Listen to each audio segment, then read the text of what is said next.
Everything about this gold crime story seems suspicious. And maybe I'm not understanding the logistics, or maybe my eyes are deceiving me. This is where I'm going to employ your help as we explore.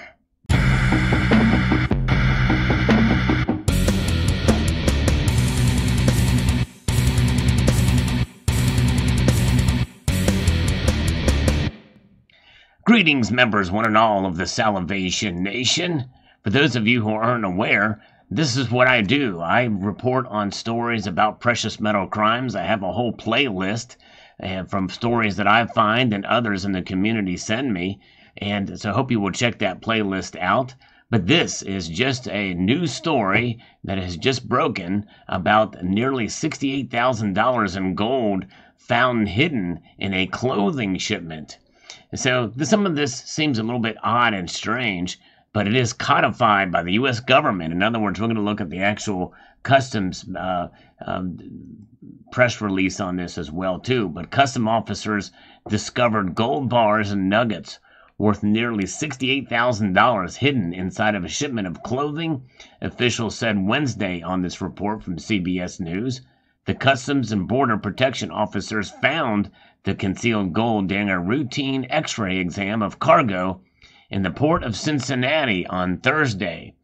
Authorities said the X-ray showed the density of the cargo didn't match what it should have been if the shipment just contained clothing. Officers opened the shipment and found the gold bars in a box of loose gold. So it shows that their X-ray equipment is pretty good to be able to distinguish between the different types of materials. And if it's a shipment of clothing, yeah, it's going to have a much different density than a metallic object. That is where our first clue comes into hand as to whether or not perhaps the customs official may have had the wool, pun fully intended there, pulled over their eyes. So anyways, the story goes on here. They seized the shipment, which originated in San Francisco and was headed towards Hong Kong. That's the other thing that is throwing me for a loop here. If it's heading from San Francisco to Hong Kong, it's going the exact opposite way. Why would it go to Cincinnati?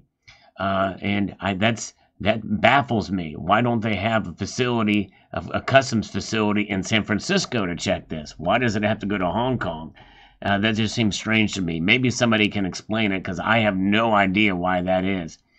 Maybe we'll find out, because we're going to look at the story from the customs page here in a moment.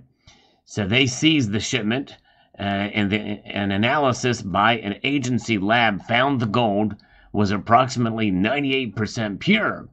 And that's another thing that has me a little bit suspicious here, which means it was worth $67,830, officials said. The declared value of the shipment had just been $125, and that's why I think probably it was right. But we'll look at that here in a moment.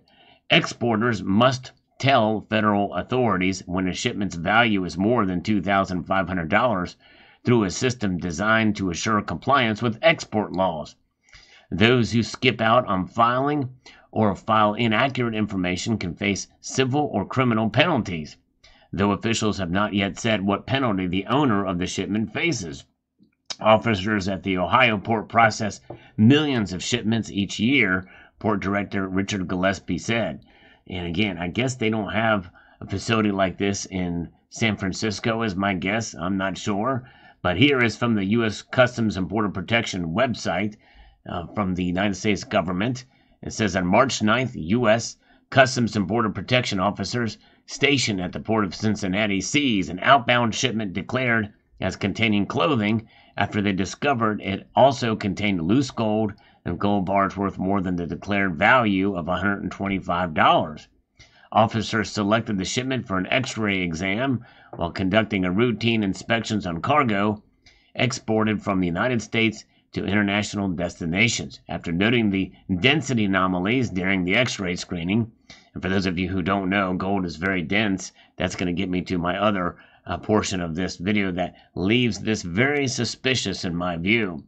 Officers opened the shipment and found 4 gold bars and a box of loose gold concealed within articles of clothing. So apparently they were pretty clever to conceal them within articles of clothing. Bars may be a little bit difficult to do, but you can hide little nuggets here and there. But maybe their X-ray equipment is so good to be able to detect those nuggets. But I tell you what, there's gold is so valuable, and you can put it in a very, very tiny flake form and really put it a whole bunch of different places if you really wanted to be clever about it. The package originated from an apartment in San Francisco, California, and was headed for an address in Kowloon, Hong Kong. Cincinnati officers requested the assistance of the CBP's Laboratories and Scientific Services, the agency's Directorate of Scientists trained in chemistry, nuclear physics, palynology, and engineering to analyze the gold in the shipment. LSS confirmed that the gold was approximately 98% pure. 98% pure? That's a little bit odd. Leading import specialists from the Centers for Excellence and Expertise to assess the value of the shipment of $67,830. Our officers process millions of legitimate trade imports and exports every year at the Port of Cincinnati, said Cincinnati Port Director Richard Gillespie. While they uphold the U.S. economy by facilitating legal trade and investments, officers also protect the country's revenue and its citizens from individuals and entities who attempt to evade import and export requirements. And so it just goes on to say exactly what they do, and it kind of talks a little bit about their operations. But nonetheless, you would think that they would have these facilities, in other parts as well, like in San Francisco would make sense. I think a lot of flights from San Francisco go to the east, and you would think they would have something in New York as well. It's interesting. I'm not sure exactly why it had to go to Cincinnati, but there might be a completely legitimate reason why that is the case. I'm just not aware of it, but it seems a little bit odd to me. Now, the other thing is 98% gold. This is the largest image I could find of this. I did some searches, and I could not find anything. These are all 4/9 fine gold. They're supposed to be all 4/9 fine gold.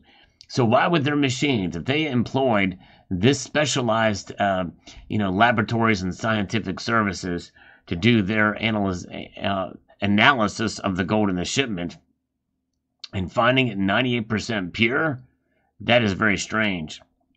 And because these are supposed to be 4/9 pure gold. Now, perhaps maybe they are averaging the gold purity of the nuggets. We don't know what the nuggets are, what the little pieces of gold are. I mean, they could be 14 karat gold, and combined with these, that makes it 98%. That would make sense. However, I do question their analysis because of this. The 3 bars to the left, I'm not aware of their shape and size, but they look a little suspicious to me. The Austrian gold bar there, the 100-gram bar, it looks okay. I guess it could be, that makes sense with the size and the thickness of the bar from what I can see at this angle. Again, this is the highest resolution image we could find. The other 2 bars to the left look like they are Vietnamese. I don't know if that's Vietnamese language there, but they're 37.5 grams of 4/9 pure gold.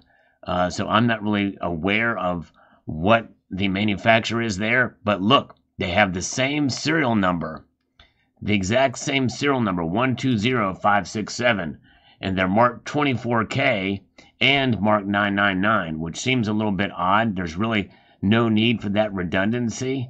It's obvious it's 24 karat. They don't need to label that, so that seems a little bit suspicious to me. And it's just, and look at there's a little bit of this finning here on the top edge, which I guess could happen and could be. I'm not aware of this manufacturer, but it seems a little bit strange to me that they have the same serial number. Now, this Austrian bar does have an etched serial number here as well, too. This could be genuine. I don't know enough about it. But the Valcambi bar looks the most suspicious to me in spite of the matching serial number here between these 2 bars. And that is very interesting because this serial number is there. You can barely see it, but it is there. Originally, I thought it wasn't, but upon closer inspection, you can see that there is a serial number, and it does start with an A, and I think that might be a 4 or what have you, and that is consistent with what the Valcampi bars do have. However, I could not find any images anywhere that show these laying on their side without an actual showing of a rendering of the bar. This looks too thick to me. Now, the Valcampi bars are going to be thicker than normal bars because they are smaller. They're smaller width and height, but their depth, their thickness, this seems unusually thick to me, suspiciously thick to me.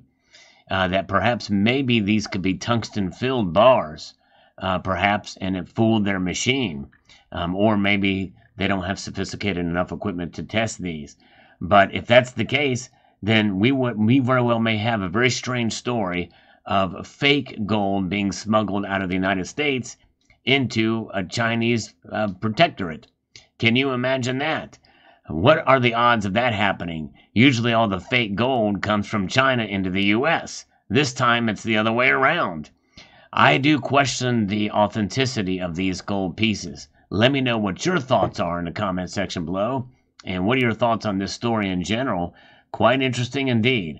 Would like to extend a multitude of gratitude to you all for taking the time to watch this video, and to encourage you to please rate, share, comment, and subscribe.